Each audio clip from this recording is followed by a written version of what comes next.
मार्ग मित्रा के वीडियो देखने वाले सभी दर्शकों को नमस्कार। एक प्रश्न, पदार्थ किसे कहते हैं, इसके बारे में हम लोग समझते हैं। तो पदार्थ वह है जो स्थान घेरता हो, जिसका द्रव्यमान हो, जिसे स्थानांतरित किया जा सके, जिसमें घनत्व हो, जिसमें आयतन हो और जो अवरोध उत्पन्न करता हो, ये सभी पदार्थ कहलाते हैं।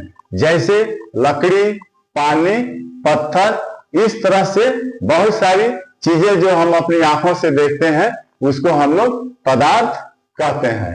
अब हम लोग समझेंगे पदार्थ की अवस्थाएं। तो इस पृथ्वी के ऊपर जितने भी जो कुछ हमारी आंखों से दिखाई देता है ये सभी पदार्थ हैं और ये पदार्थ की 3 अवस्थाओं में ये मौजूद है इस धरातल के ऊपर। तो पहला ठोस के रूप में, दूसरा द्रव के रूप में और तीसरा गैस के रूप में। अब हम लोग समझेंगे वस्तु किसे कहते हैं।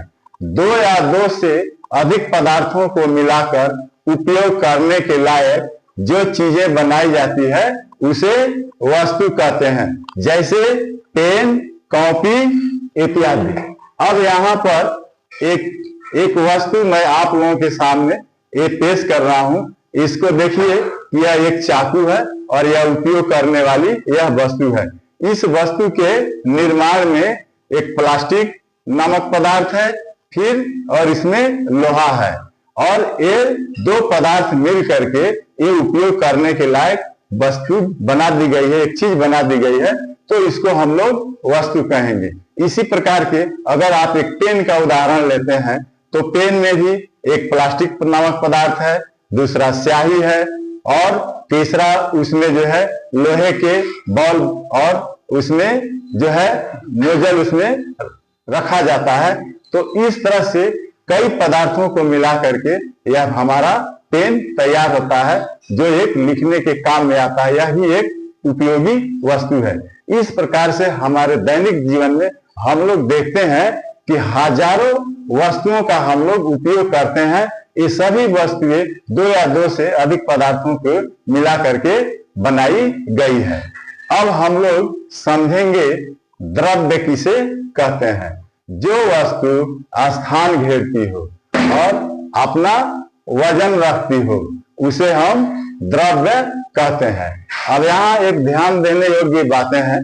बहुत सारे बच्चे या लोग भ्रमित हो जाते हैं द्रव और द्रव्य। तो द्रव दूसरा है और ये द्रव्य दूसरा है। द्रव्य एक वस्तु हो गई, जबकि द्रव एक पानी यानी बहने वाली जो चीजें जैसे तेल, दूध, घी इत्यादि, इन सब तरल पदार्थों को हम लोग द्रव कहते हैं और यह द्रव्य है। तो द्रव्य का परिभाषा एक बार फिर मैं बता देता हूं। जो वस्तु स्थान घेरे और अपना वजन या द्रव्यमान रखती हो उसे द्रव्य कहते हैं। द्रव्य का SI मात्रक किलोग्राम, लीटर और मिलीलीटर है। अब हम लोग समझेंगे पारदर्शी पदार्थ या सामग्री किसे कहते हैं। पारदर्शी पदार्थ किसे कहते हैं। जिन पदार्थों से होकर के आर पार देखा जा सकता है उन्हें पारदर्शी पदार्थ कहा जाता है। जैसे जल हो गया, हवा हो गया, सेलोफेन कागज, शीशा हो गया और बहुत सारे वाहनों के आगे की जो शीशा लगा रहता है वो पारदर्शी होता है, जिससे आगे की तरफ वस्तुएं, रोड और सवारियां वो दिखाई देती है जो ड्राइवर के आगे होता है।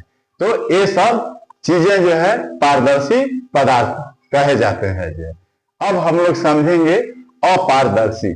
जिन पदार्थों के आर पार नहीं देखा जा सकता है उन्हें अपारदर्शी कहा जाता है। जैसे लकड़ी हो गया, गत्ता हो गया, दीवार हो गया, लोहे की चादर हो गया।